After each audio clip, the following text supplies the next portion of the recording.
국민권익위원장이 임기를 보장받아야 한다는 것도 맞는 말이지만 새로운 정권이 탄생하면 그 자리는 새로운 정권에서 맡기는 인물에게 넘겨줘야 한다. 이런 부분은 어떻게 보시나요? 저는 그 문제에 대해서 죄송합니다. 개인적인 그런 측면에서 접근한 게 아니라 대한민국의 현장 질서와 우리 대한민국의 민주주의와 자유, 법치주의 이걸 저는 늘 고민을 하고 생각을 했습니다. 물론 말씀이 맞으세요. 정권이 바뀌면 뭐 장관들은 대통령과 국정 철학을 공유하고 함께 할 수 있는 그런 장관으로 임명되는 게 맞습니다. 맞는데 다만 그 중에서 그런 장관 그 기관장의 자리와 그게 아니라 정권이 바뀌더라도 정권과 독립적으로 국민들을 위해서 민주주의와 법치주의를 지켜야 하는 그런 임무가 주어진 그런 기관이 있거든요. 그런 기관이 이제 대표적으로 정치적 중립기관이자 독립기관인 감사원, 그리고 검찰청, 경찰, 그리고 공수처, 또 국가인권위원회, 방송통신위원회, 국민권익위원회 이런 기관들입니다. 그래서 여기는 법에 정권이 바뀌든 어쨌든 법률로 기관의 독립성을 규정하고 임기를 독립성을 수호하기 위해서 기관장 임기를 법에 정해놨어요. 그러면은 그 기관들은 정권이랑 상관없이 국민들만 보고 민주주의와 법치주의를 지켜라 하는 임무가 주어진 기관이거든요. 그렇기 때문에 그 기관은 법을 바꾸지 않는 이상 대통령이 자신이 마음대로 할 수 없는 기관이라는 게 정해진 거예요. 그렇기 때문에 저는 이 대한민국의 헌법 질서와 민주주의, 법치주의를 법에 정해진 그 임기를 지킴으로써 그것을 지키는 게 제 책임이고 사명이다 생각을 한 겁니다. 그렇기 때문에 그 임기를 제 마음대로 던지고 나오는 것은 그러한 저에 대한 제에게 주어진 책임을 져버리는 거다 생각을 한 거죠. 그 말씀 들으니까 저도 이제 오해가 상당 부분 풀리고 왜 그렇게 맞서 싸워야 되느냐에 대한 것들도 이제 구분을 해 주시니까 훨씬 이해가 쉬웠습니다. 시청하시는 분들도 아마도 왜 그렇게 싸울 수밖에 없었더냐. 법치가 더 우선이고 그것을 지켜야만 대한민국의 헌정체계 또는 법률체계를 그대로 유지할 수 있다. 이런 말씀으로 이제 이해를 하겠습니다. 자, 그럼에도 불구하고 윤석열 정권은 그런 이제 정치적으로 독립적이고 또 임기가 법률적으로 보장되어 있는 전현희 위원장을 끝까지 축출하기 위해서 수단과 방법을 가리지 않고 사실 횡포를 부린 거지 않습니까? 구체적인 내용 한두 가지만 말씀 주시면 어떤 거였습니까? 일단은 대통령이 검찰총장 시절에 그분도 이제 정권으로부터 뭔가 사퇴 압박이나 뭐 이런 게 좀 있었잖아요. 예. 그때 윤석열 검찰총장이 임기는 국민과의 약속이다. 반드시 지켜줘야 된다. 이 얘기를 한 당사자입니다. 그래서 당연히 대통령이 되면 그런 법에 정해진 임기를 본인이 지켜줄 거다. 저는 이렇게 생각을 했고요. 근데 대통령이 먼저 국무회의에 올 필요 없는 사람 이러면서 국무회의에 저랑 방통위원장을 배제 조치를 시켰거든요.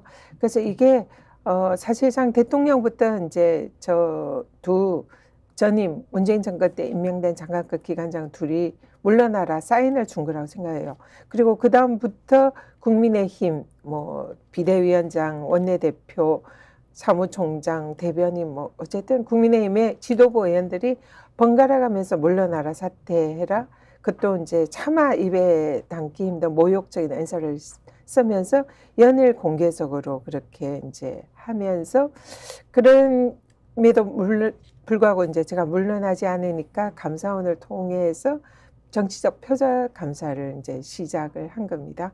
그리고 그다음에 권익위 내부에서는 또 대통령 업무 보고를 하지 못하는 그런 자신들의 이제 기관장 이러니까 직원들이 이제 저에 대해서 보고를 하지 않고 사실상 왕따를 시키고 또 언론들이 연일 보수 언론들이 이제 정권의 코드를 맞춰서 저에 대해서 비난하고 뭐 여러 가지 사유로 이제 저에게 파렴치한 그런 걸 씌우는 거죠. 그러면서 극우 보수 유튜브에서는 연일 이제 저에 대해서 뭔가 비리가 있는 것처럼 그런 식으로 이제 매도를 하고 그러니까 대한민국에 제가 설 자리가 없어지는 그러면서 정말 나쁜 사람으로 이렇게 이제 매도가 되는 그런 상황이었죠.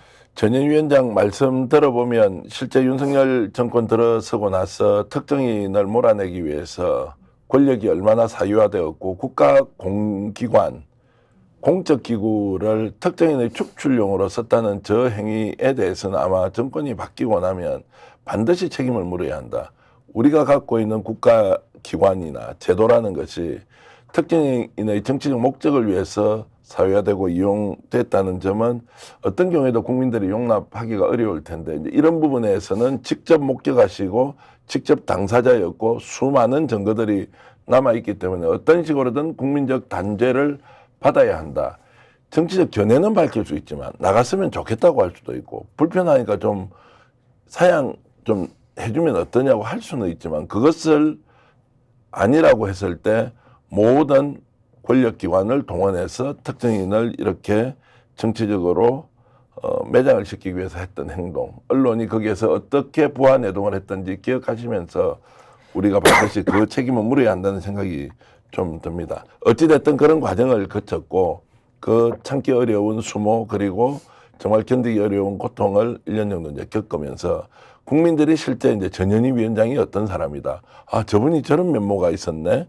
라고 하는 이제 평가를 받으면서 지금 현재는 이제 민주당에서는 없어서는 안 될 자원으로 이렇게 이제 지금 자리매김을 하고 있습니다. 참 아이러니합니다. 네, 아이러니합니다. 제 입장에서는 저는 바뀐 거 없고 그대로인데, 네. 네, 평가가 좀 많이 달라진 것 같습니다. 자, 그래서 이제 전현희 위원장이 원래 어떤 분이었던지에 대해서 뭐 저는 비교적 가까이서 이렇게 봐왔는데 어떤 사람이 뭐 치과의사 하시다가 또 변호사 시험 합격하셔서 정치권에 입문하시고 또 기억에 국민들이 강하게 남아있는 것은 강남에 가서 강남을 지역구에 저렇게 어렵다는 민주당이 어려운 험지에서 당선이 되고 뭐 이런 이제 과정을 보면서 아 저분 어떤 분이야 이런 생각 드는데 뿌리를 보고 참지 못한다는 말씀을 하셨고 본인은 본인에 대해서 어떤 평가를 하시나요? 저는 늘 그런 생각을 합니다. 제가 저는 주위의 평가나 아니면 제3자가 저를 어떻게 보느냐, 물론 이것도 중요하지만 제가 가장 중요하게 생각하는 것은 내가 스스로 저를 어떻게 평가하는가. 그래서 사실 사람은 자기가 스스로 내가 어떤 사람인지 잘 알잖아요. 아무리 겉으로 뭐 가면을 쓰고 뭐 이렇게 뭔가 좋은 사람처럼 보이게 노력을 하더라도 스스로 내가 어떤 사람인지는 가장 정확하게 알 수 있는 사람이 저잖아요.